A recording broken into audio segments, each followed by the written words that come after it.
ঢাকাই সিনেমার পোস্টার বয় সাকিব খানের নতুন সিনেমার রকস্টার, একজন সঙ্গীত শিল্পীর কাহিনী নিয়ে সিনেমার গল্প।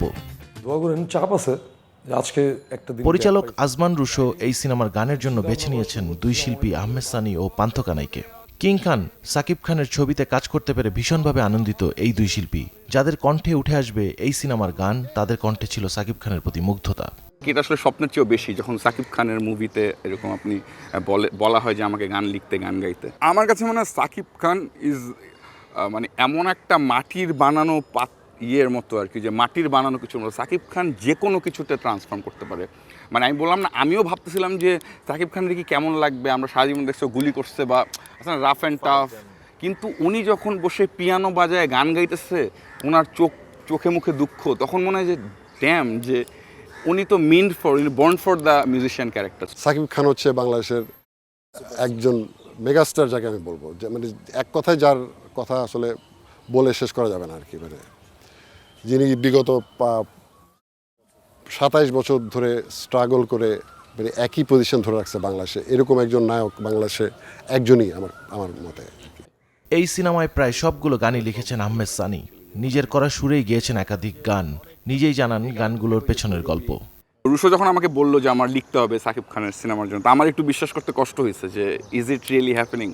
বিকজ টু বি অনেস্ট, যে মানুষ তো স্বপ্ন দেখে, যেটা স্বপ্ন, আমি এটা আসলে স্বপ্ন দেখি না, কারণ আমি এটা ভাবিই না এটা যে হইতে পারে, যে মানুষ কী রকমের গান পছন্দ করে, সাকিব খানের ফ্যানরা কী গান খায়। তো এইগুলো না, একটা হচ্ছে এগুলো হচ্ছে গান লেখার আগেই আমি গানকে সঁপে দিলাম আরেকজনের ইচ্ছার উপরে, আমি এটা করি নাই। আমি সাকিব খানের ক্যারেক্টারটা, সাকিব খানের সিচুয়েশান, যে সিচুয়েশানে ও যাচ্ছে, ওর যেই কি বলে, আমি মানসিক যন্ত্রণা বলেন, ওর ক্যারিয়ারের যন্ত্রণা বলেন, এই ফিল্মের এইগুলার ইন্টারপ্রিটেশনই হচ্ছে আমাদের গানগুলা।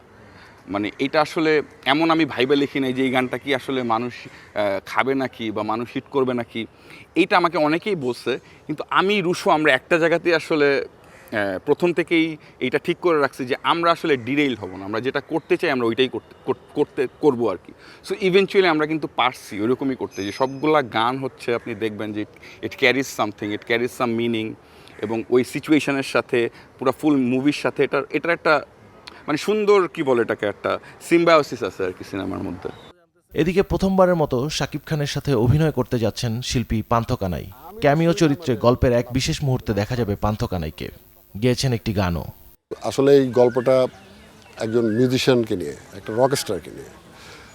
তো আমারও জীবনের সাথে অনেক কিছুই গল্পের সাথে মিলে গেল, তো আমিও আর কি রাজি হয়ে গেলাম। সাকিব খানও থাকবে একজন মিউজিশিয়ান রকস্টার, আমিও একজন পুরনো রকস্টার, এই ধরনের একটা চরিত্র। তো তখন হয়তো আমাকে অভিনয় করতে হবে না। রকস্টারের গান ও গল্প নিয়ে দারুণ আশাবাদী এই দুই শিল্পী। দর্শক হলে গিয়ে হতাশ হবে না বলেই প্রত্যাশা সংশ্লিষ্টদের। রুমান আব্দুল্লাহ, চ্যানেল 24, ঢাকা।